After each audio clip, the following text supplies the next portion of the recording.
দুই নাম্বার বৈশিষ্ট্য বলেন ইনসাফ কায়েম করা। বলেন বলেন তো মুসলিম শাসকের দুই নাম্বার বৈশিষ্ট্য কি?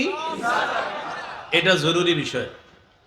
সূরাতুস সাদ ২৬ নম্বর আয়াতে আল্লাহ বলেন, ইয়া দাউদু ইন্না জাআলনাকা খলিফাতান ফিল আরদ ফাহকুম বাইনান নাসি বিল হাক্কি ওয়া লা তাত্তাবি'ল হাওয়া ফায়ুদিল্লাকা আন সাবিলিল্লাহ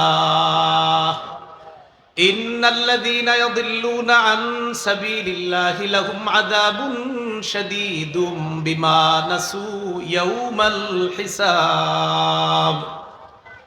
ইয়া দাউদু, হে দাউদ, ইন্না জাআলনাকা খলিফাতান ফিল আরদ, আমি আপনাকে বানিয়েছি পৃথিবীতে খলিফা, প্রতিনিধি। ফাহকুম বাইনান নাসি বিল হক, আপনি সঠিকভাবে মানুষের মাঝে বিচার করবেন, ইনসাফ প্রতিষ্ঠিত করবেন। ওয়ালা তাত্তাবি'ল হাওয়া, খেল খুশির অনুসরণ করবেন না, মন যা চায় তা করবেন না।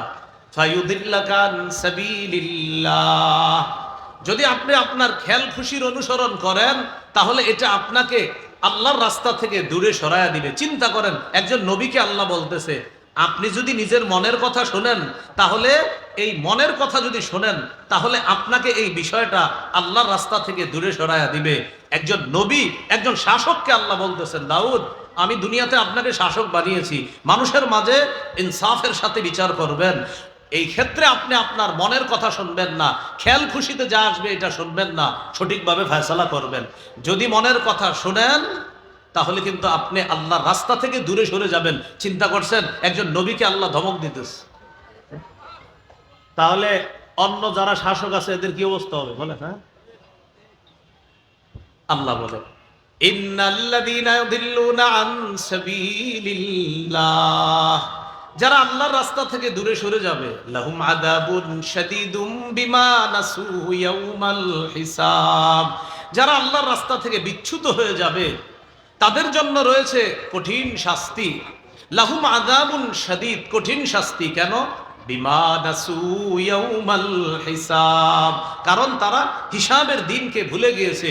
এজন্য মনে রাখবেন, বর্তমান পৃথিবীতে ওই সমস্ত শাসকরাই জালেম হয়, ওই সমস্ত শাসকরাই জুলুম করে, যারা বিচার দিবস বলতে যে কিছু আছে এটা ভুলে গেছে। এই জন্য যা মন চায় তা করে, মানুষের উপর অত্যাচার, জুলুম, নির্যাতনার, পাশবিকতার জয় জয়কর অবস্থা সৃষ্টি করছে। কেন? ওই যে আখেরাতে জবাবদিহিতা করতে হবে এটা ভুলে গেছে। তো আল্লাহ বলেন, যারা নিজের মন মতো কথা শুনবে আর মানুষের মাঝে যা মন চায় তা করবে, তাদের জন্য কঠিন শাস্তি। কেন? তারা হিসাবের দিবসটাকে ভুলে যাওয়ার কারণে তাদের জন্য কঠিন শাস্তি। প্রিয় ভাইয়েরা, শাসকের দুই নম্বর গুণ শিখতেছি কি? ইনসাফ কায়েম করা। সূরা মাঈদার ৮ নম্বর আয়াতে আল্লাহ বলেন, ওয়ালা ইয়াজরিমান্নাকুম শানাআনু কওমিন আলা আল্লা তা'দিলু,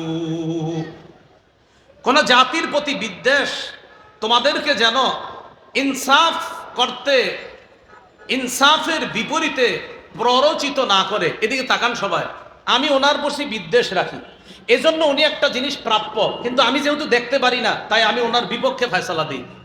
তো আল্লাহ বলেন, কোন জাতির প্রতি বিদ্বেষ তোমাদেরকে যেন প্ররোচিত না করে আলা আল্লাহ তা'দিলু, ইনসাফ না করার ক্ষেত্রে তোমাদেরকে যেন প্ররোচিত না করে কোন জাতির প্রতি বিদ্বেষ। তাহলে কি শিখলাম? আমি কাউরে দেখতে পারি না বলে তাকে আমি ইনসাফ দিব না। আল্লাহ বলে এটা যেন না হয়।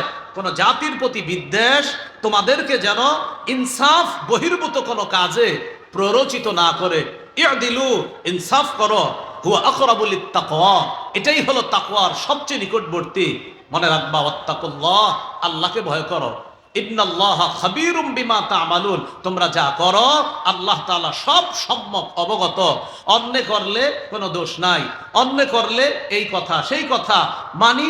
যখন কোনো মানুষের কোনো অপরাধ প্রমাণিত হয়, একজন দুইজন অপরাধ প্রমাণিত হয়েছে মনে করেন, এখন আমি চিন্তা করলাম আসলে অপরাধটা কার। যদি দেখি যে আমার আত্মীয় স্বজনের কেউ আছে, এটা আমি ধামাচাপা দেওয়ার চেষ্টা করি। আর যারা আমি দেখতে পারি না, ওরে কোনো না কোনোভাবে ফাঁসায়া, যদিও লোকটা নিরপরাধ তারপরেও তাকে আমি ফাঁসাই, তার প্রতি আমি অবিচার করি, ইনসাফ করি না। আল্লাহ বলে এটা কইরো না তোমরা।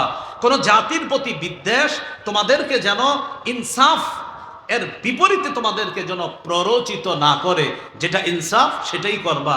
এজন্য সূরা আনআমের 152 নম্বর আয়াতে আল্লাহ বলেন, ওয়াইদা কুলতুম ফাদিলু, যখন কথা বলবা সঠিক কথা বলবা, ওয়ালাউ কানাজা করবা, যদিও তোমার সামনে কোনো নিকটাত্মীয় থাকে, থাক নিকটাত্মীয়, যেটা সঠিক সেটাই বলবা। চাই তোমার আত্মীয়ের পক্ষে যাক বিপক্ষে যাক, আমি আল্লাহ যা তোমাকে ইনসাফ করতে বলেছি তুমি সেটাই করতে হবে।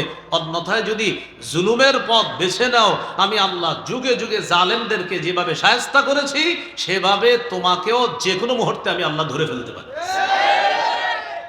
এখানে আবার একটা কথা মনে রাখবেন, বলেন আমার সাথে, যে কোনো বলেন, পতিত জালেম থেকে পরবর্তীরা যদি শিক্ষা না নিয়ে তারাও জুলুম করে, আগের জালেমের চাইতে পরের জালেমের পরিণতি আরো ভয়ঙ্কর হবে।